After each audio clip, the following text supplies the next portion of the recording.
Hey folks, welcome back to Let's Play Lost Odyssey. I am the Mysterious JG. I am beginning what I intend to be an approximately 90-minute, 3-episode recording session with a slight risk that I will have to stop in the middle of a video at some point if the maintenance people come in to take a look at my stove. I'm giving you all this fascinating background detail. Uh, so quite a bit has happened in the real world, I guess, since I last recorded because I did an extensive amount of off screening um, for reasons that bleh. I played through I think a slightly larger chunk of the game than I realized I would be playing through. There is a very specific point in this game where we've been to the Namara Atoll where we only encountered one enemy there, and it defeated us easily. There are really three different possible encounters you can get there. I guess I can explain in detail later, but it is a place where specifically, once you have a certain spell at your disposal, you can grind there, and it's very effective, and it is the grinding spot in the game until you reach level 49. And hey, guess what? I have a single save slot now where we are suddenly at level 49, even though we were at level 20 something. So go figure. Because I kind of knew we were close to the point where power grinding was going to be a thing, and I had gotten quite far ahead in the Let's Play. So I was like, well, why don't I just play ahead in the story to grab one more character who's fairly key, and then I'll do all that off screen. Yeah, so we are now in a reality where I have already saved the game with us having, more than doubled our level. I don't know that we really have broken the game because levels are of some importance in this game. But yeah, we are at a point now where we will be over leveled once I get to that reality. But in the meantime, for the next quite a few videos, we will be playing in an alternate reality, which means I will not be staring closely at a fact the whole time we go through, because if I miss a treasure here or there, it's fine. I got it in the off-screen reality. So if you are watching these videos as a visual walkthrough of how to play the game and do 100% and get everything, well, God help you. You have made a terrible decision anyway. But that will not be effective for you if you were doing that for the next few videos. We are going to be loading into a reality where we have almost doubled our gold and more than doubled our level soon, with me watching Rift Tracks and Mystery Science Theater and other people's Let's Plays while grinding away. Um, in the meantime, we are going to go back to Tolte's Inn because the last thing that we did together, you and I, gentle viewer, was the frustrating and annoying mini game where you go around and bless all of the what the heck are these things called? The little acorn helmet guys. I can't remember what they're called now. Kelolons. Yeah, we blessed the Kelolon statues in the village. So that was the last thing we were doing together. For me, that was weeks ago because I got really far ahead in this game. For you guys, yeah, I think like it's less. Yeah, so I am recording this and I will be posting this in less than a week. So we're fairly well caught up now. But we were blessing the Kelolon statues because we needed to do that in order to get the spirit music or spirit spell. Did we even get it?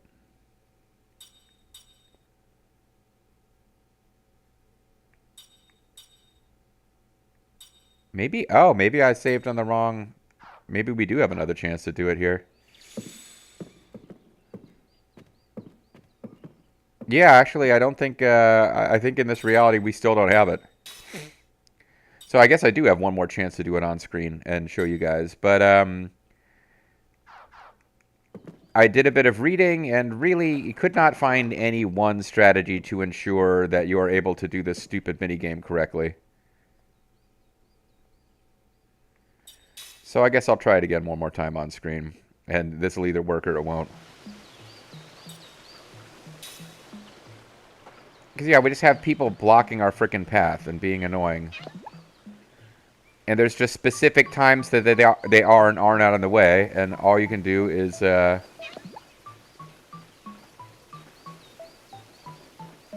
like that guy's in the way.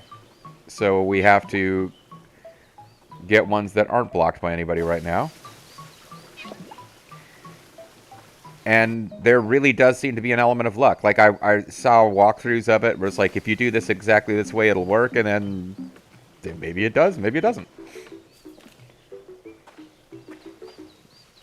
There are specific ones that, one thing I missed was that there's a run button. That makes a difference. Because if you know where these things were, and they were not things where, like, you know, that random kid is sitting there saying, you'll scare the fish and won't let you get where you need to go, you would be able to get this done in less than half the time allotted. As long as you remember to actually, you know, run. Like, we're halfway through now, but that kid is in the way. So there's a guy over here working on the ladder. Let's not even bother. Let's just go straight in here and grab these.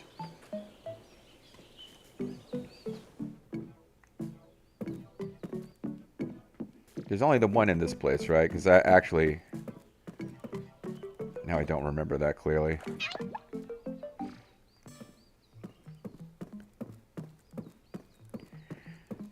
But yeah, in the off-screen reality, we've already finished all this.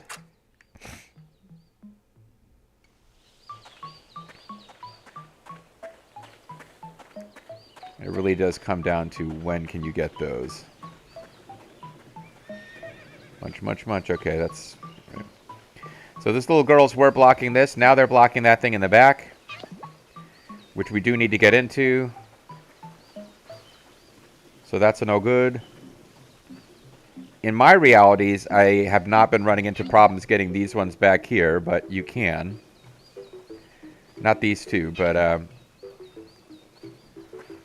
rather, there's one up here that can be a problem.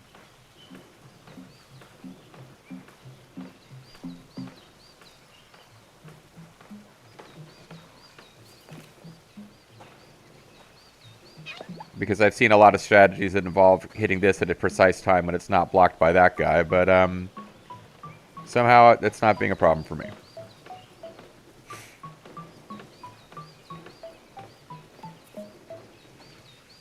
So we're down to almost entirely ones that are occasionally blocked. This one always seems to be accessible. I should have checked the other house first, actually.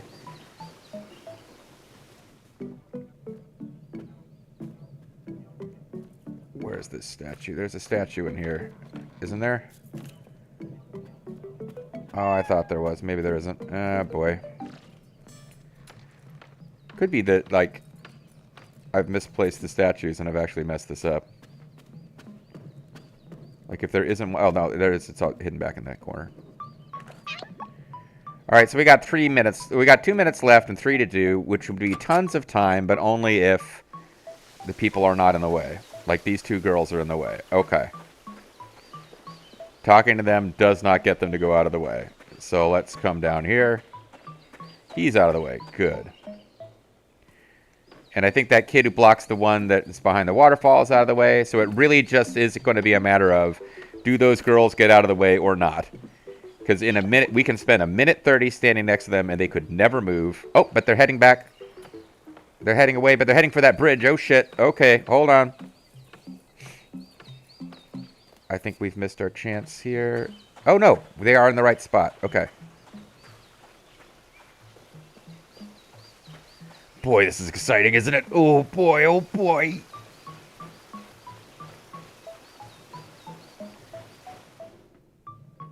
This one actually is upstairs, right? No, it's not. Get back. And by stairs, I mean ladder. All right, now, unless those girls are blocking the bridge back or the boy is blocking the fishing path, either one of those two disasters has been averted. The kid appears to be out of the way.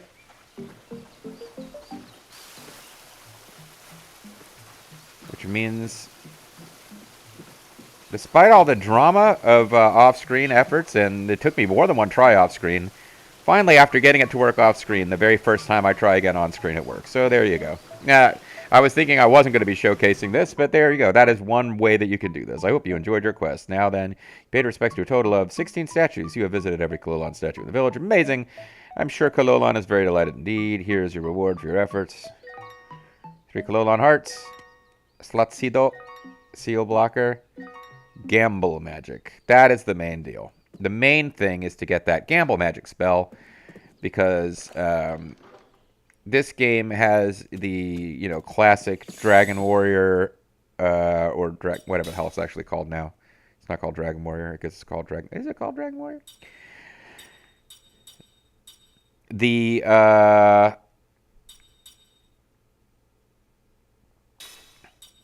the metal slime, the enemy that always runs away on the first or second turn. Like, it usually runs away, and it's very difficult to defeat before it can escape. But if you do, you get tons of experience and gold. Yeah, this game's version of that pops up at the Numara Atoll.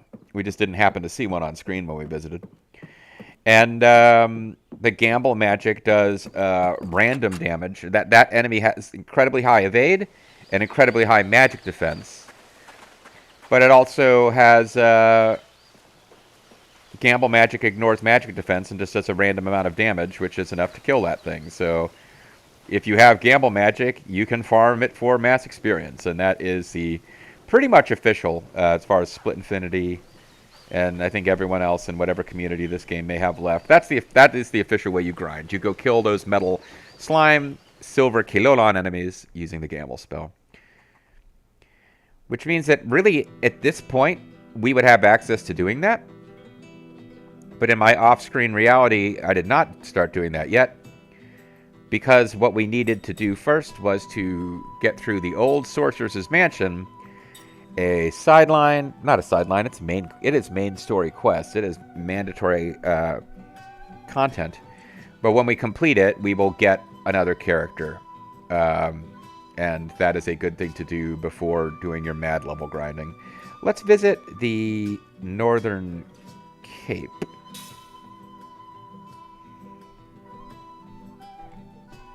Because I think there may or may not have been story content. I can't remember. I didn't actually watch the last video. In the 2+ weeks since I recorded it. But there's no enemy encounters here, so either there will be a little bit of story content we can enjoy, or we'll get in and out quickly. That looks like there's story content for us to enjoy. Northern Cape. That's the favorite store of Tuxedo Mask.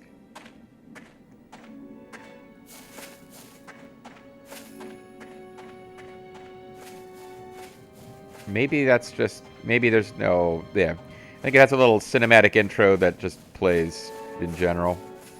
But no, we have obviously not been here on camera because we've got a lion heart. Chris Jericho has been obtained. I'm sure there's other treasures here if I looked more carefully, but this would appear to be the cape where What's-Her-Face jumped to her death. Wow, what a view. It's pretty, isn't it? Dots. What's wrong, Kime? Liram was here. Mom? Yeah, and that day from this cliff, I lost the two things I cherish the most in this world, Liram and Sarah. I lost the two things I cherish the most in this world, Sarah and Stud. Mom always wanted to meet her own mom and dad. I think getting to see you made her really happy, Kime. Shut up. You're like a little kid. You shouldn't be comforting me. I should be the one with the emotional maturity to help you guys. Like, seriously, you are young children who lost your mother. Why are you the ones who are being composed and helping me hold my shit together? This is wrong. I think so. And now I get to meet you two. I wish I could introduce you to Sarah. Also Stud. She's my grandma, right? I'd love to see her and tell her how happy Mom was. Oh yeah, her mom seemed like just delighted by her life living in a slum with her two kids dying of illness, while the queen, who knew her personally, did not help her in any way. Me too. Do you think we'll ever get to meet her? I mean, me too. Do you think we'll ever get to meet her? Yeah, someday I'll find her, I promise. Sarah. And then he realizes that Sarah was unfaithful, and he's forced to remove his Sarah neck tattoo, because Kime is the Undertaker. WWE legend The Undertaker had a neck tattoo with the name of his wife, Sarah, but I guess she cheated on him, and they got divorced, and he married somebody else, and then he had to have a neck tattoo removed. And tattoo removal is awkward enough when it's not on your neck, but when it is on your neck, it's Sarah Undertaker awful. We got a cue music score. I'm sure eventually that will do something for us.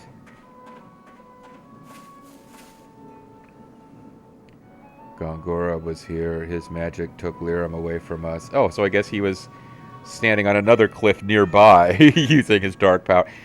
I don't know that what Gongora did to Liram and why is ever going to be explained, but like if you don't think too hard about what his motives would be, Gongora manipulating events so that his fellow immortal... Wait, forget I said that. Gongora manipulating events so that Kime's daughter jumped off a cliff and then disappeared from his life. Kind of a dick move. Gongora, forget what JG said about you being immortal. That's a spoiler.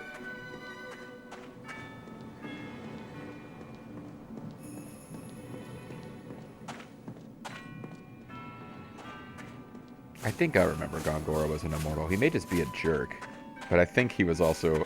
I think he was an immortal jerk. Oh, why did I say that? Spoilers. I might get Kime running in place for a while because the game's not that brilliant about how it does transitions. So let's get on with the main thing that we need to complete before we can load our game and be in a alternate reality where everyone's almost level 50. Let's go to the old sorceress's mansion.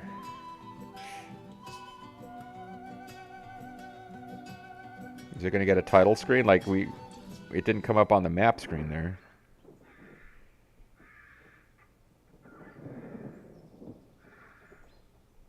Old sorceress's mansion. So this is the home of the old sorceress? It gives me the creeps. It's so strange. I can feel an intense magic energy. It's covering the entire mansion. Yeah, he would have thought the old sorceress mansion had magical energy. That means the old sorceress is here, right? In any case, we've got to find that woman. I'm scared. Don't be such a scaredy cat, Mac. What's so scary? This is the house where Mom used to live with Kime and everyone. This is clearly the voice I should have had in the previous scene where JG just kind of gave me a generic voice.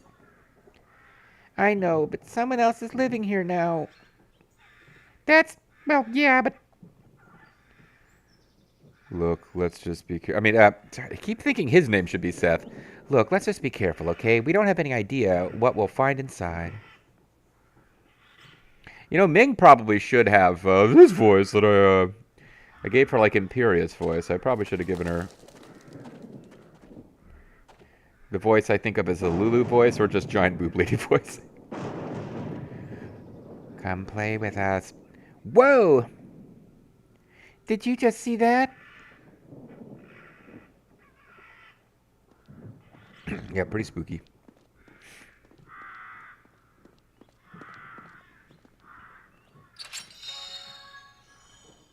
So, medicine. Let's see here. Somebody's got to have Turntail. Seth has Turntail. That's the main thing. I'm gonna. So my plan will be then to showcase most of the, like, as we encounter new enemy parties we've never encountered before, we should probably fight them. Otherwise, run away from combat because it's a Let's Play, and I don't feel like editing out the combat. Are you laughing at me for not wanting to edit? Editing's hard work. I'm actually, I'm really knuckling down and getting ready to... Shouldn't promise it here in case it doesn't happen. And I've thought about this before and it didn't work out. I'm really thinking about launching some new YouTube content that is not Let's Play, that is more like edited video essays of that would be, I think, appealing to the people who like this content, probably just because it's my content. But like every minute of probably every 10 minutes of video will require more work than an entire 30-minute Let's Play video where I just refuse to do any editing or anything other than just like raw footage with me talking over it. So if I was ever going to start editing my Let's Play videos to be more efficient and like getting rid of digressions or combat that didn't go anywhere, it's not starting now because I'm about to actually I'm about to try to expand my YouTube hobby to have some non-Let's Play content in the coming months. Oh dear! What the hell was that?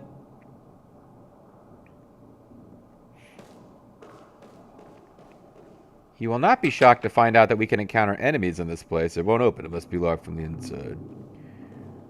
Which is why I should probably avoid wasting steps. But we do want to poke around and explore a bit. Oh, poem fragment A.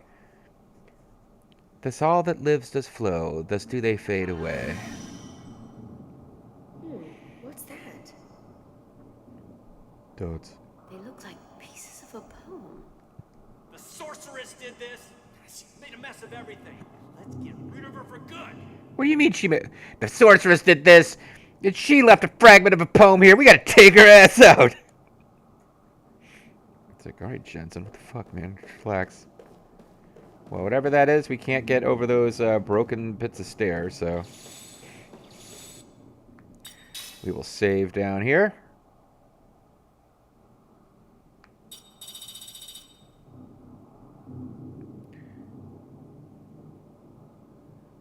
Looks like I accidentally... I saved up here, but a slot I probably meant to not save over, to tell you the truth. But I have a New Game Plus and a very last... this looks like my last save of my playthrough of the game back in 2000 whatever. So we'll save up here, and we'll just keep saving up here until we feel like we need a brand new save slot. These will be our in the Sorceress's Mansion save. There's a little bit of like puzzle solving involved in this place, but at the end of the day, it's you can't soft lock yourself by doing it wrong, so we shouldn't need lots and lots of different save slots. It's not like we have to make important decisions about, you know, whether or not to sleep with Catherine, whether or not to dig up the body of Professor Hamilton. He wasn't. It's Doctor. I can't. I'm referencing it. Let's Play Zerfall and I are doing. I can't remember the name of the characters. The character's name is like his last name is Hamilton, but you never call him that. Now I can't remember his first name for some reason. Well, this is a garden, all right, but this circular thing on the ground and that fountain, there's something fishy about all of it. I bet something's supposed to go in the round holes. Ooh, have you already been in sex ed class, Cook? You're a little young. Sorry.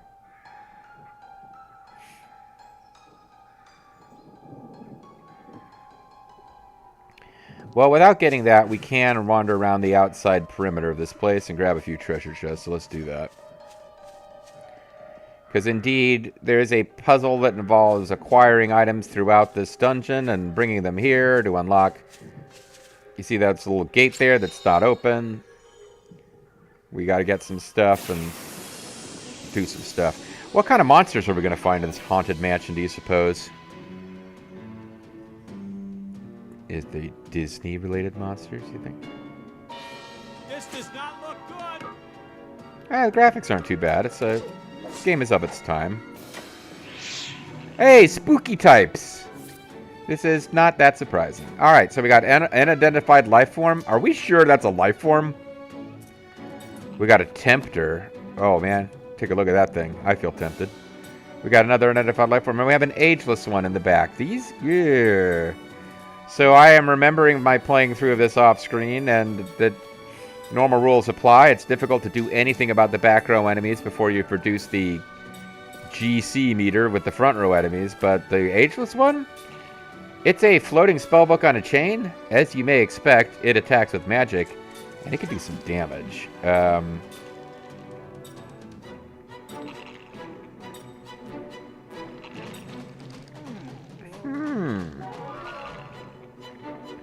Why don't you go for a power hit on the Tempter? She's got a big old magical staff she's holding on to here. Composite magic, all flare. Oh, did we actually get any information on what anybody's weaknesses are? They're all magic types with no element. Okay. Oh, shoot. That means I forgot. I probably should go back and give everybody specific. Earth-powered ring is not really going to do anything special here. So if we got a...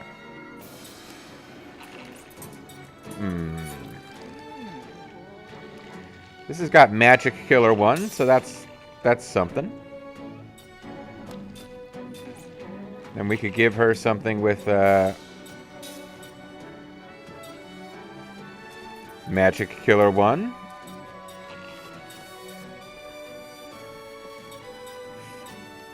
Alternately, we could give her... these are not spirit types, these are magic types, so... I think we haven't encountered a lot of those, so we haven't really stocked up on stuff that's good against them. The Killer Machine would be pretty good here. It's got Magic Killer +3 on it.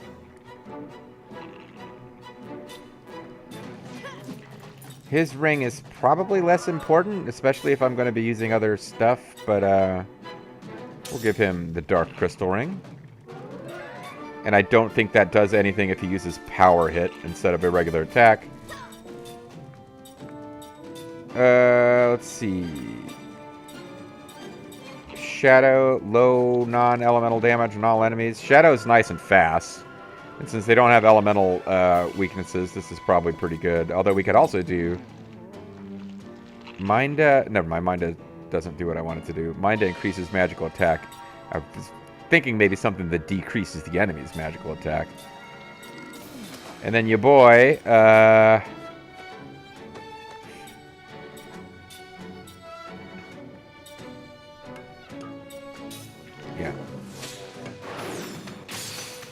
Perfect.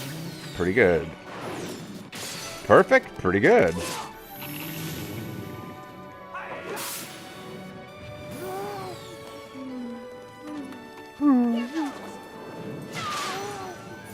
Power shot does not do as much as magic does. And she's starting to turn into stone, and now big old magical blast. And to go figure, these enemies can cause fear, which I think interferes with your ability to use physical, so it doesn't make any difference at all to her. Alright, let's get rid of this ageless one, because I do not like it. Use a regular attack with you, because your power shot doesn't seem to do crap.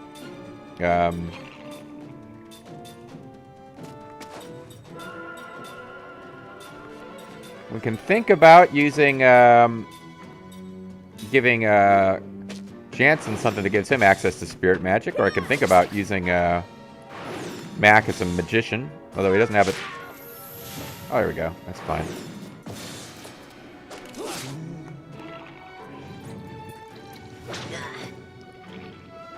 There's nothing real fancy going on with this. Oh. Oh! Okay, I remember now. I used a fact to figure this one out, although... Split Infinity didn't bother to tell me about this. What are you doing, man? But I used an enemy's guide because there were various enemies that I would occasionally get 0 damage with, and I wasn't sure why. So I looked it up to figure it out. These guys, it doesn't tell you anywhere, but... Because I kept having a thing where, like, Kime would be able to hurt it with physical attacks, and Seth could not. And the big secret with the unidentified life form is that it takes no damage from any elemental. Any elemental attack does no damage. So if you use a physical attack while equipped with a fire ring, it takes no damage. If you do a physical attack while equipped with the Demon Warrior ring, which has Beast Killer, Machine Killer, and Magic Killer, but no element, it takes damage. So it was kind of important to not... And that's why I took no damage when we used fire spells on it. And it did take damage from Shadow, which doesn't have an element. So I looked that one up before figuring it out for myself. And I'm not sure I would have figured it out for myself. There is another enemy coming up later in this dungeon that is just immune to all physical attacks, like period. It does not take any damage from any physical attack. So that's the thing.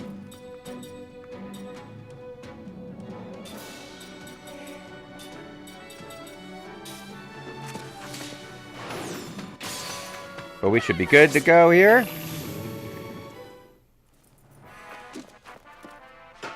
It's not in my nature to lose. It's not in her nature to lose, guys. Level up for Ming. In theory, I would have, in my off-screening, just to get ahead of things a bit, been paying close attention to what Ming had as a skill link. Make sure that she's putting those AP to good use, but I'm probably not going to worry about it too much in this reality. Jansen has Circlet equipped so that he can get MP when he defends. And if I wanted him to have access to Spirit Magic, I would have to take that away. And he's probably just as well off. Although, honestly, I'm overthinking all of this. We don't actually have a lot of mana capsules and mana herbs. Not as many as we have healing herbs. But I can be pretty frivolous with my use of items, since this reality is going to be overwhelmed. You know, this will be overwritten when we load state as far as how many healing items and stuff I have. So anyway, I think I'm overthinking it, and when we come back next time, we will probably run away from that encounter the next time we come across it. You saw there's more than, I mean, I guess I could fight it one more time. That Ageless One book on a chain in the background did a single focus spell that did pretty good damage to Kime. I've seen it do stuff that was more nasty and dangerous than that, I feel like. But broadly speaking, they cast the Terror spell. One of them casts Terror. That makes it so your characters have a chance of not being able to do a physical attack. They cast a Gradual Petrify, which we won the battle before it had an effect, but it would have just knocked a character out of battle by making them petrified. And there's a few other encounters that we'll see along the way. So let's finish exploring the spooky mansion in the coming videos. Thanks for watching, guys.